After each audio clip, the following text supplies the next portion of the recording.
Hi friends, we're back for another story, and tonight is game 6 of the Dodger Series, World Series.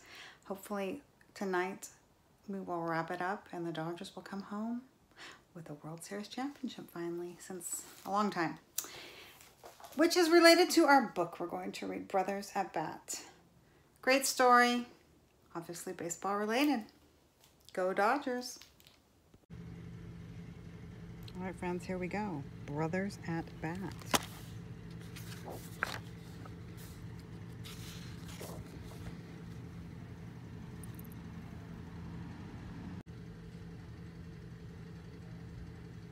When winter's chill melts into spring, back doors swing open and slam shut as kids just home from school run outside, mitts, bats, and balls in hand.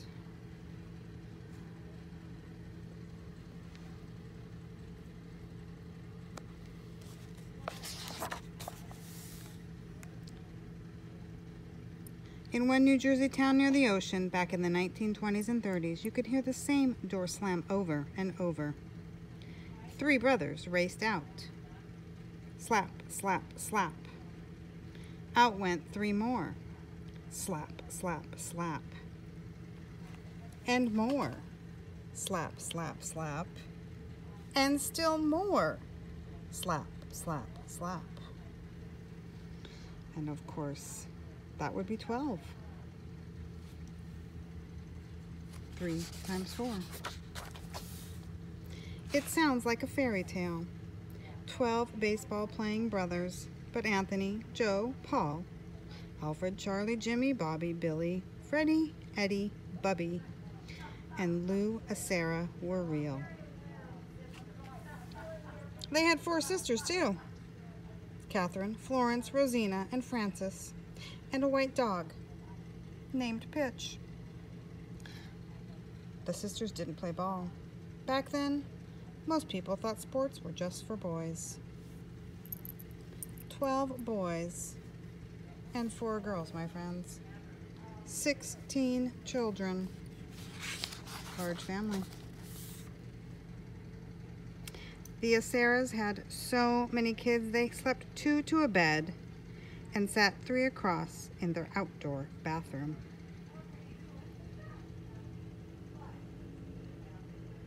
This is through the window there. Someone racing to the bathroom. They ate dinner wherever they could find a seat, even on a baseball field. There were more boys than positions, but that didn't stop them from playing.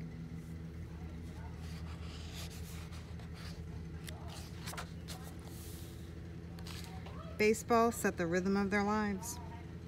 Every spring, Freddie said, you could take your glove out, go in the yard and play.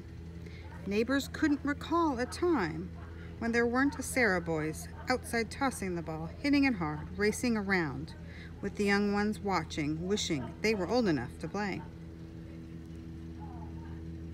Of course, with 16 kids, you would have quite an age difference from the oldest to the youngest. Their high school baseball team had an Acera on it 22 years in a row.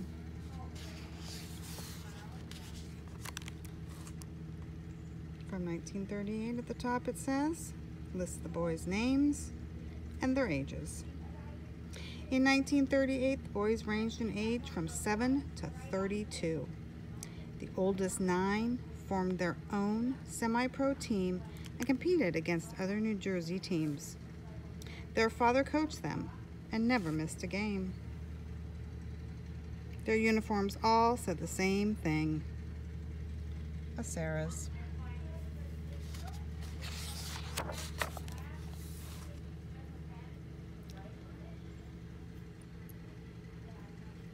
The infields they played on were dirt. Outfields were littered with rocks and sand. The brothers loved to talk about the day they played at the old dog track, an oceanfront stadium that had once been an auto raceway. It was there that Anthony, the oldest, hit a couple of home runs right into the Atlantic Ocean.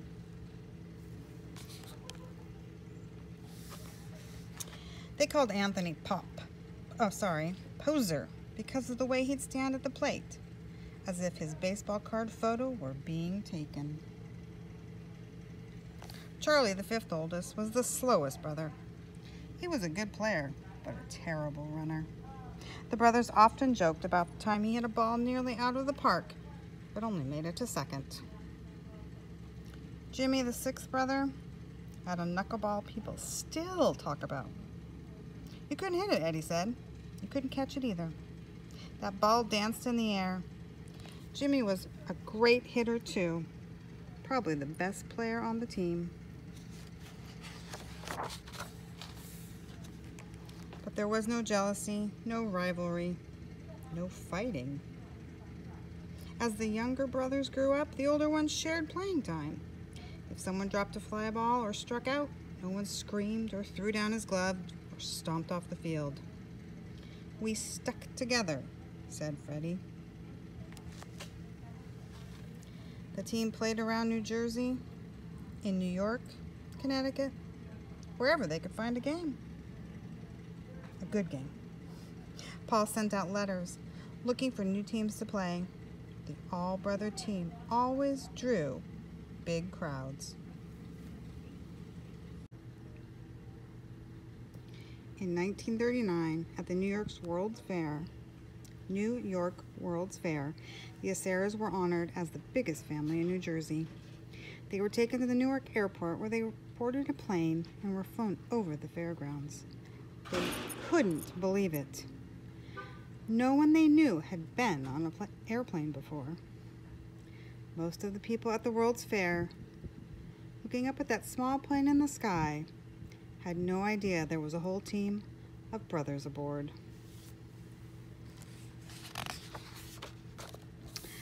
But it wasn't all fun and games and sunny skies. Their darkest day occurred on the field, too. Freddie was on third base in a scoreless game. Alfred was at the plate.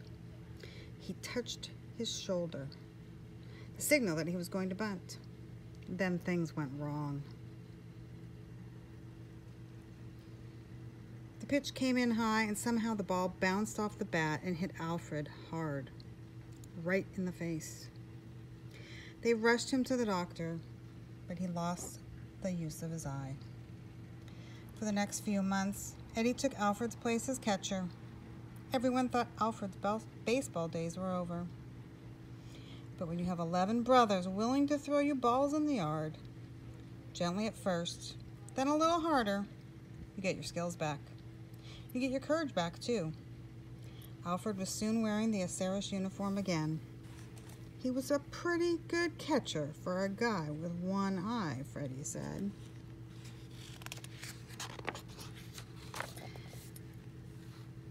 In 1940, something pulled the brothers' attention away from baseball. American soldiers were fighting in the Second World War across the Atlantic. The same huge ocean Poser had hit baseballs into. Battles were raging and soldiers were dying, but the brothers knew it was important to fight for their country. The team disbanded as 6 Acera brothers joined the service. Jimmy was the first to go. He, Charlie, Eddie, and Bobby all served in the Army. After Billy joined the Marines, Freddie did too. Those 6 brothers traveled far from home.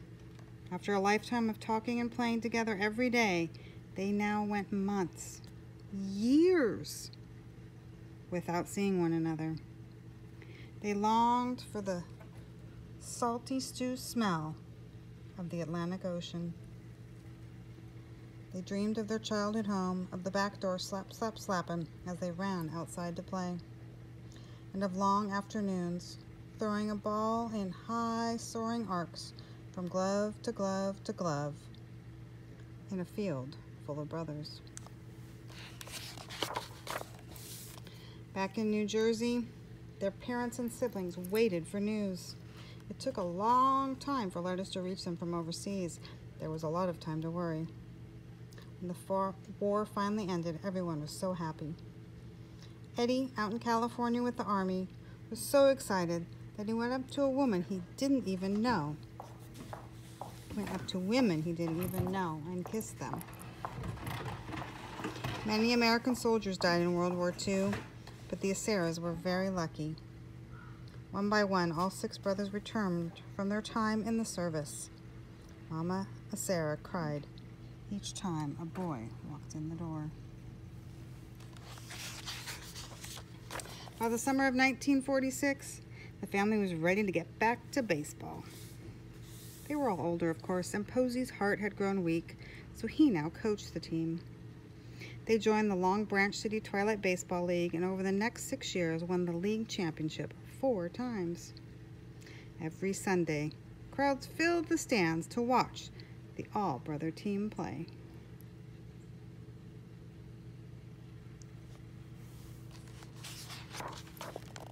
As time passed, the Aceras got married and moved into their own homes. They worked hard at their jobs, at the water company, at the post office, selling insurance. They started having children of their own. In 1952, they played their last game as a team, but they had already made history.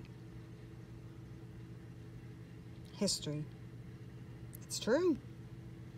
The Acera brothers were the longest playing all-brother baseball team ever.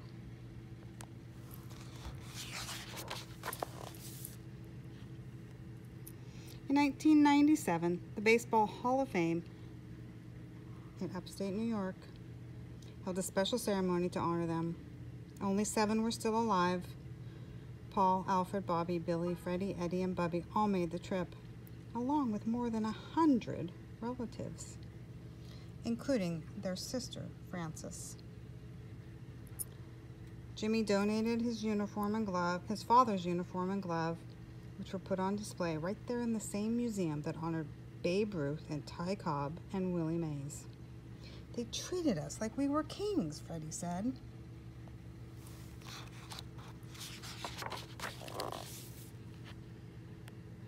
After such a thrilling day, you could picture them driving off into the sunset, happily ever after.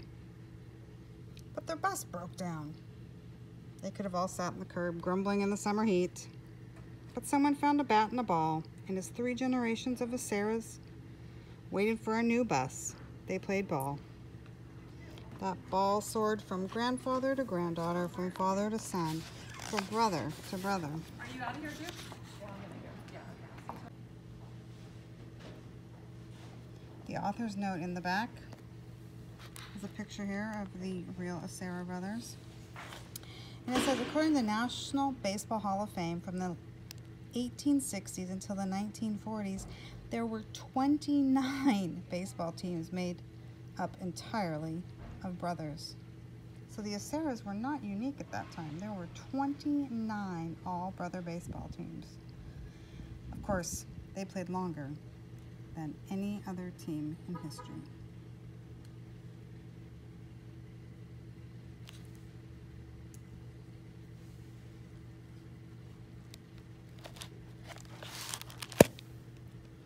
Brothers at Bat. The true story of an amazing all-brother baseball team. The Aceras.